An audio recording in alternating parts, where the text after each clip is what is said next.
it's getting tiring. You know, Pete and I are 52 and 57, and we don't know what the future looks like.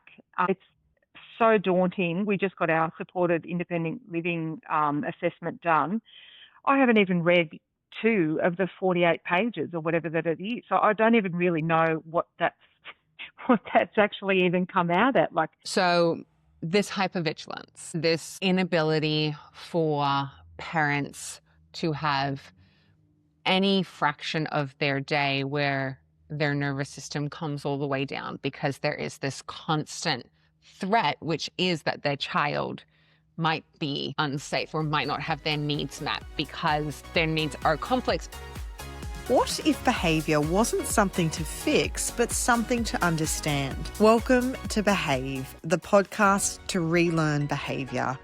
We're Eleanor Brink and Erica Gleeson, advanced behaviour practitioners who believe it's time to do things differently. If you want to understand why behaviour happens and how to actually support it, you're in the right place. This is Behave, because when we know better, we do better. Before we dive in, just a quick note. Everything we share here is shaped by our own clinical experience, lived experience, and the research we're guided by. We're always speaking in general terms, not giving individual advice. And we know every human and every nervous system is different. So take what fits for you, leave what doesn't, and always trust your gut. All right, let's get into it. Welcome to episode 4. This is a little different to previous episodes. This one, we've decided to focus on the realities of an autism level 3 diagnosis or somebody who has what we would call a complex presentation. And after we released our first episode, we actually had a couple of listeners reach out, suggest the topic of complex autism because it has been in the news. It's been in the news a lot. So this is coming off the back end of the tragic news of the murder-suicide that occurred in Mosman Park over in WA. Since then, there's been quite a lot of media representation. So we've got an article here from The Australian. It was also represented in the ABC as well. There's been lots of different avenues which are finally shedding light on the realities of what this diagnosis means. And I think a lot of families now are starting to feel a little bit more heard because there is a general narrative around autism in particular that it can be a gift and a blessing. A superpower. And for many families, that's true. And you'll never meet 2 people that are more neuroaffirming than us, right? Yeah. And if that is your experience, that's amazing. And we love that for you. Celebrate that. Lean into, that's great. But that is not the experience of everyone, particularly those who are considered complex. Because some of our listeners might not know what complex autism looks like. So maybe we'll just touch on why we're calling it complex autism rather than just level 3 autism. Mm-hmm. So just as a really quick 101, when you receive an autism diagnosis now, you receive a level that accompanies that. So level 1, 2, or 3, and that is dictated by the level of support that you require across a few different domains. So a level 3 autism diagnosis means the person requires substantial support across a few different domains. But that looks very different for people. And as represented in the article from The Australian, the family said there's no level 4. We are on this end, right on this end of the spectrum, and level 3 just doesn't even seem to cut it. Yeah. So level 3, I think what we want to highlight is that even within level 3,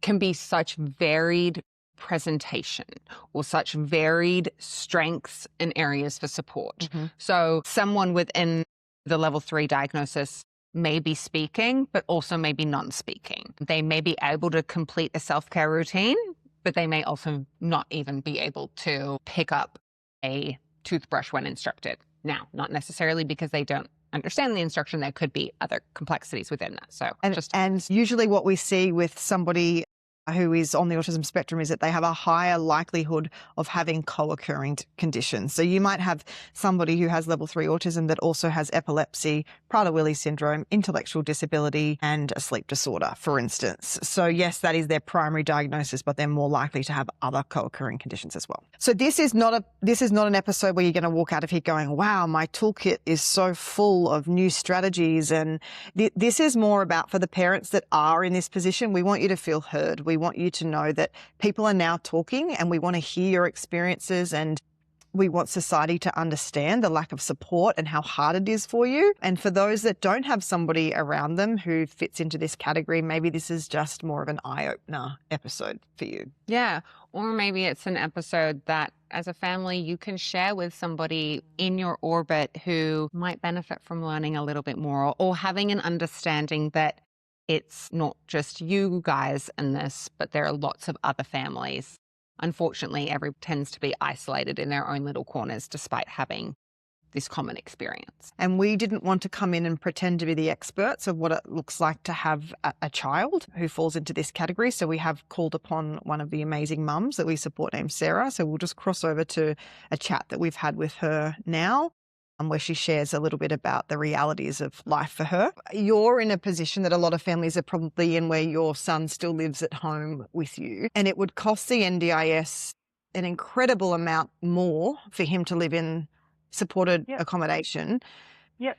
But you are not, as parents, don't receive any additional support. So sure, your son's supported one-on-one during the day to access the community and what have you, but that's it, really. Yeah. You as a family entity don't receive anything to help you get through the days. Yeah, Right? absolutely. Let alone the night. Yeah. And I think that's the thing, is that, for us to have the privilege of going to work, that's the only funding. That's as far as the funding goes these days. Mm.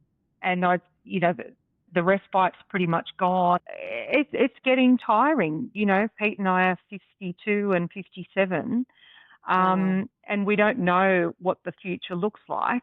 It's so daunting. We just got our supported independent living assessment done.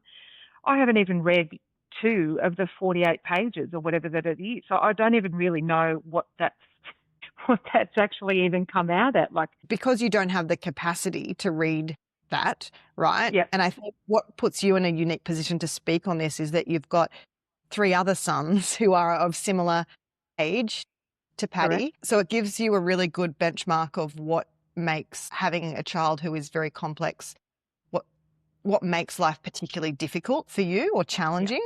Can you give us a little sense of the difference between having 3 other children who are not considered complex compared to Patty?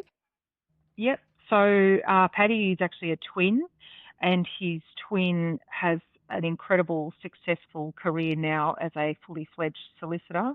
He lives in Sydney now. Our eldest boy has a full-time public service job and is a father to one beautiful grandchild. And the other one, Declan, our youngest, is living in Sydney independently.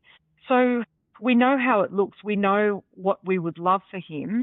And I think just the reality of how that looks in our day-to-day life is just even impossible to kind of to picture.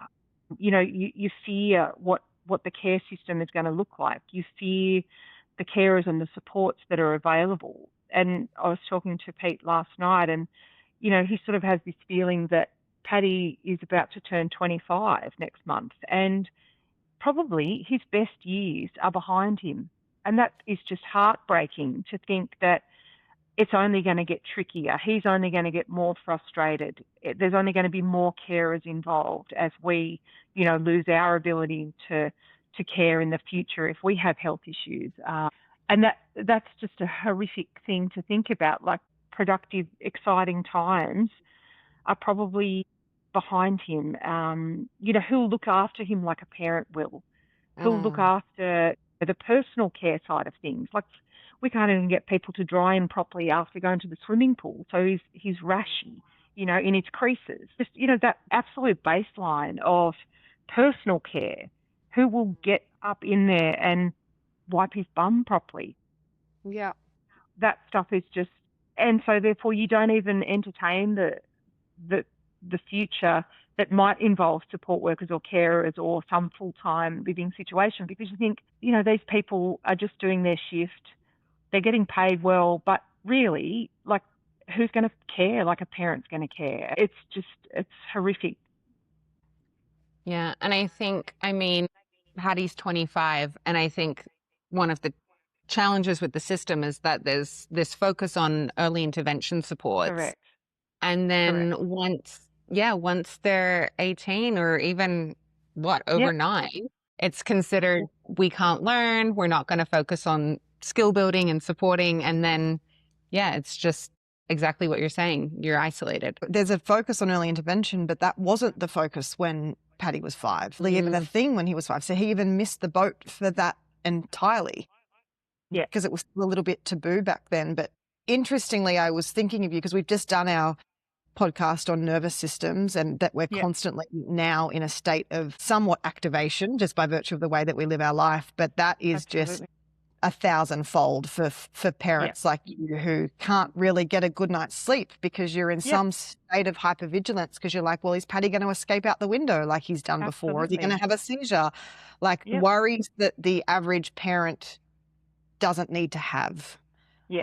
So your nervous systems in particular must just be absolutely fried from never actually getting rest, not being able to take a holiday because funding doesn't allow for that. And you wouldn't, there's just so many variables. So there's a lot of families out there like you, and we want people to know what the struggles actually are and that the system is not currently designed to support you. And I think that's social isolation as well. Like, we don't have friends, we have family. A 25-year-old man who, bursts into your home or their home and, goes straight to the fridge, won't sit down, can't get through a meal with some friends. It just, we don't really have that social support either. Like, it's literally family or work. And that's sad too, that, a lot of families and friends don't get it. And he's not some cute little toddler who's got this quirky little nature.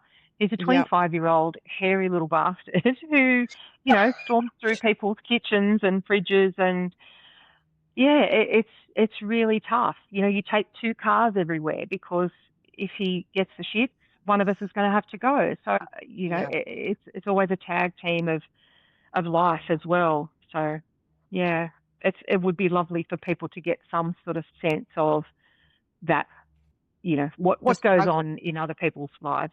Yes, because the reality is that for people like Paddy, once upon a time, as awful and heart-wrenching as this is to say, he would have been locked away in the 70s, the 80s.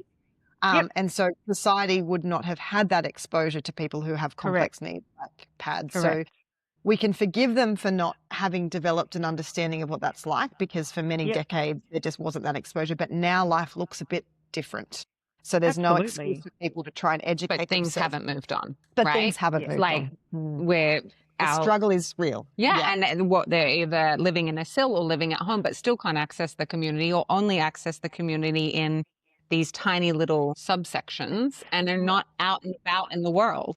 Yeah, that's right. And we go to as many restaurants as we can. We go to as many functions as we can. We do as much as we can. And, you get the looks, you get the stares. I think, Erica, you've been witness to the hilarity of one of his tantrums, which involves running along and then throwing himself on the floor with his legs in the air. And, that doesn't really go so well in the middle of Westfield. No. I think that's definitely something I hear from my younger families is it's the stares and the judgment that's really that makes them not want to go out. Yeah, absolutely, 100%. Yeah, it's tricky. But like you said, Erica, luckily there is a lot more, as we call crash course in autism acceptance. And, that's great in the food court when people are exposed to him and his noises and all that kind of stuff. So it's only, making it better for him. But, it can be really isolating and you can feel very, judged, I suppose, when we're out and about and, people just don't get, oh, why can't he just sit there and eat? Or why does he have to be standing up? And, Thank you, Sarah. I know this is really hard to talk about. We're going to have a big glass of champagne on your behalf. Thank you. Thank you for sharing. Thank you for sharing the hardships. Thanks so much, guys. I just love what you're doing. And on behalf of all the autism families, we appreciate you and we love you. Thank you. Oh, you're the best. We love you too. And send our love to the rest of the gang there. So one of the articles that we're referencing is an article in The Australian that was sent to us by a listener who wanted us to discuss this. And this article is about a 16-year-old girl who is nonverbal, is how it's described in the article. We would say non-speaking, has a level 3 diagnosis, and they identify her as being profoundly autistic. And the reason that we're referencing this article is because there's a couple of statements in it that we want to touch on that I think we as practitioners and as people who work really closely with families of children with complex autism, we see these common themes coming up.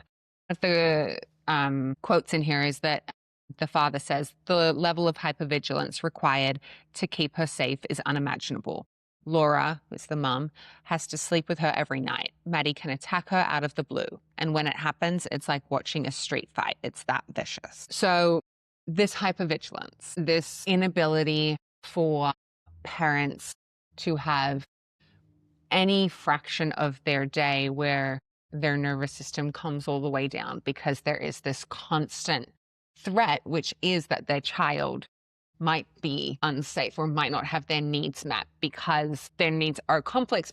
But we also live in a society where those are not being fully supported or understood. And because their risk profile would just be so great. So something like going to the shops, going to the beach, just day-to-day stuff for them is incredibly high risk. So there is no possibility to switch off from the myriad of things that could go wrong. And the reason being because they probably have gone wrong, right? So if we look at a risk matrix and the likelihood of it happening again, it would be high. Yeah, like another thing that they say is try to imagine being confined day in, day out with a child who won't sleep, won't eat, who screams constantly. Your other children are being neglected and you're completely and utterly shattered and have nothing left to give. Nothing. So you have nothing left to give because you're absolutely operating on empty. But then there is the undeniable need to have to advocate, particularly in the funding space. Mm-hmm.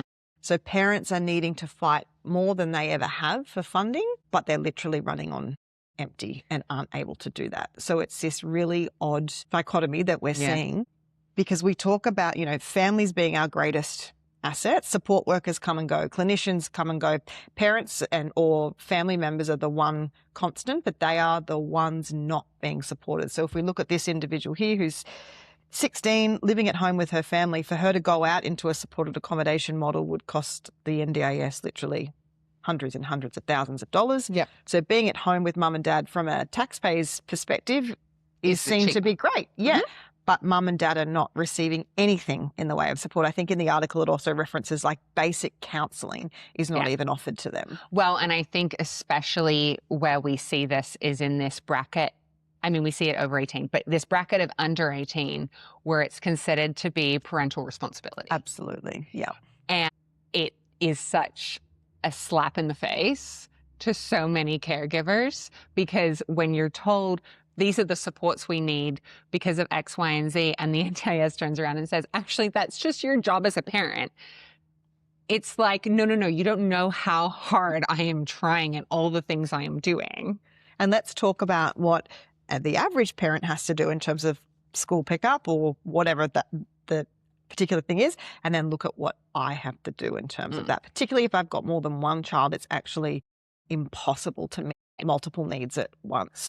Right. And I think sometimes it can get seen as like, oh, well, every 3 or 4-year-old needs help getting dressed. But it's like, well, does every 3 and 4-year-old take an hour and a half to get dressed because there's so much dysregulation? We've had to modify the demand down this. They're so sensory averse to this clothes and this transition and the demand.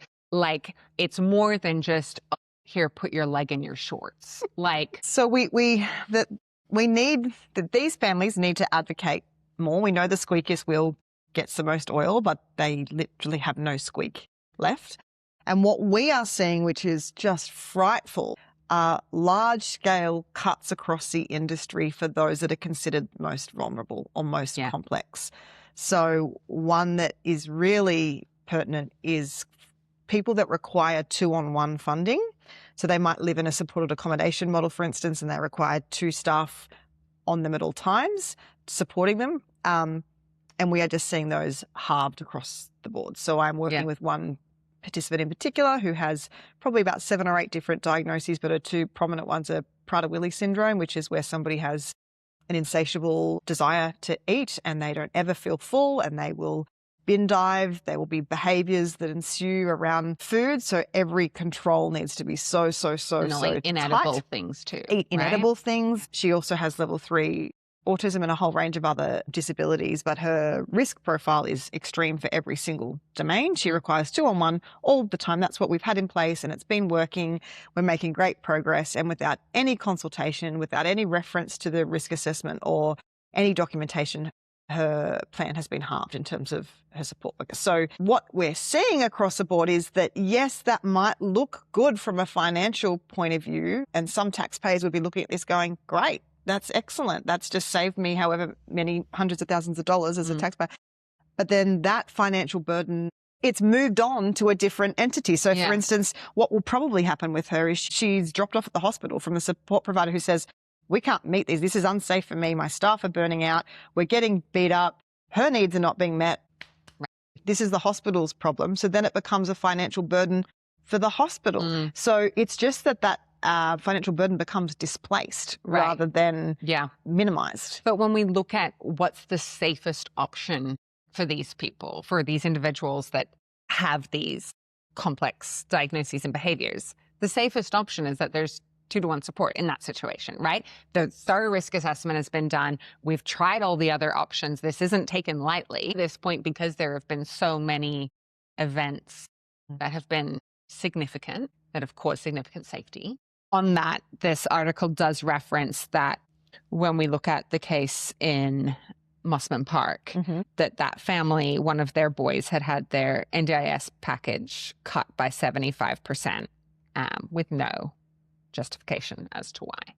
And this article references that this family is scared to pick up the phone they won't pick up the phone of unknown numbers because they're scared it's the NDIS calling them to tell them that their package is being reduced. And I know that that's the case of so many families. Like, you just don't want to get that call that tells you that you're no longer being supported in the bare minimum way that you currently are. Like, you're like, we're just surviving with our current supports, our head above water.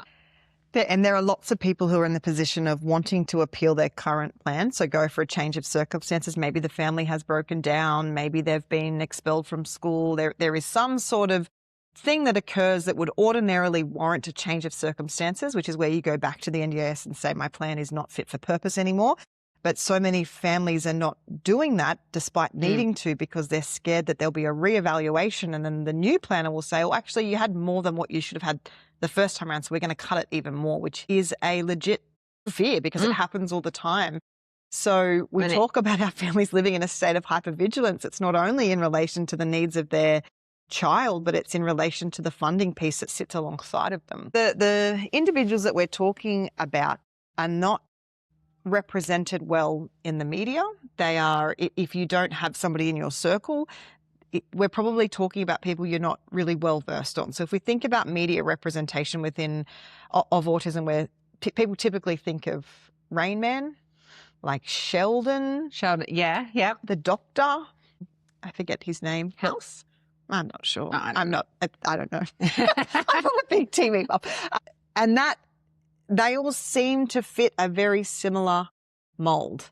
But what is not represented regularly in terms of the media or TV or movies is these complex presentations.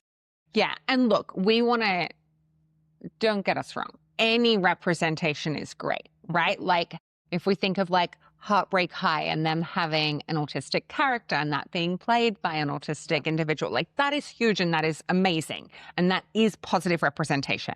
So let's keep doing that for sure. But with what we're families find is that that's how autism is being portrayed, and that's not necessarily the whole picture. Autism doesn't feel like a gift for everybody. And so in this article, the mother says, like, it's exceptionally difficult to talk openly about the grim details of your child's disability. I'd be appalled if anyone reads this and thinks I'm betraying her. We already get pillared by the other side. Those families of neurodivergent children who are high functioning, in quotation marks, who are quite able to get along in everyday society, who can talk and make themselves understood. Those families want us to say autism is a gift. They have no clue how we live.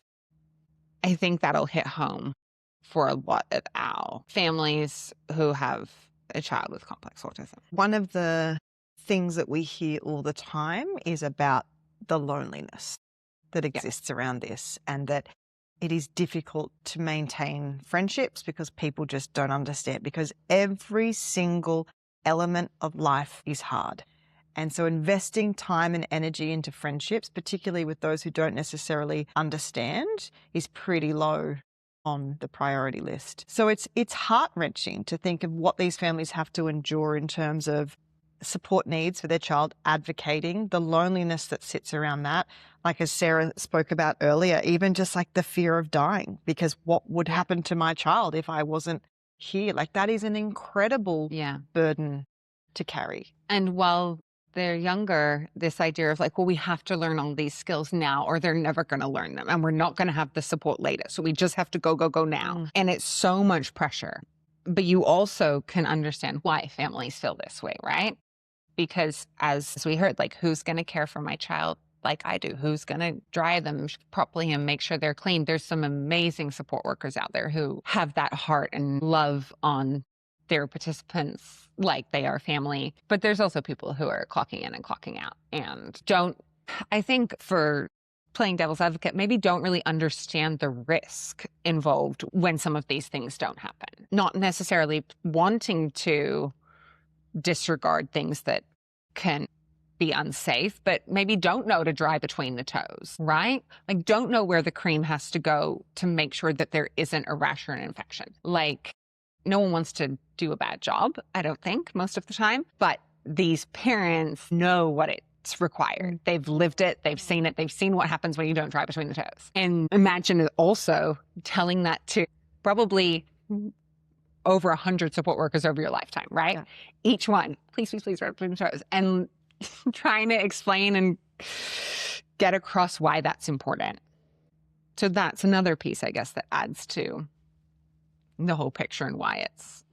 Because if you didn't have somebody in your circle like this, you'd be probably listening thinking, you know, just lean into your friends more. But we've already talked about the fact that's not really reliable. Or just get them out of home, put them into a supported accommodation model. And you and I have worked in the industry long enough to know that there are some that do it wonderfully. Most don't. And so it's this biological need to give your child the best life possible and to appreciate that nobody's ever going to love and care for them the way that you do. But in the meantime, your mental health is decimated by the burden of every single element of life. I hate to use the word burden, but I'm sure that is probably the word that best describes the feeling at times. Yeah. And I mean, especially when you don't have access to the supports that you need, which I feel pretty confident saying most of our participants don't. And not to turn it back to us, but it is incredibly frustrating as a clinician who works in this space to see this, to recognize it, to document it, to assess it, to put the reports together that we are commissioned to do, and to then not have those reports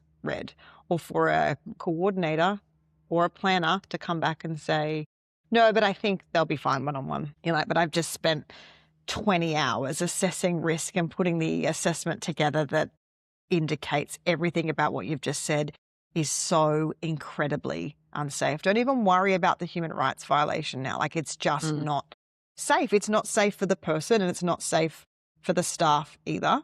So for us to get it, but to have our clinical knowledge and justifications dismissed, it's very frustrating. Very frustrating, very dissatisfying. Yeah. And I mean, we feel like we're letting our people down too. Yeah. Like we know what they need. Once people get to a certain age, there's a thought that, okay, well, you know what? You haven't learned this skill up until this point. You're never going to learn it. Okay, cool. You know, off you go. You're not going to be able to contribute to society in the way that you want to. And like, that's just not true. And in terms of quality of life and participation and what, you know, like what actually brings down behavior is increasing quality of life. Like that's a huge component of it.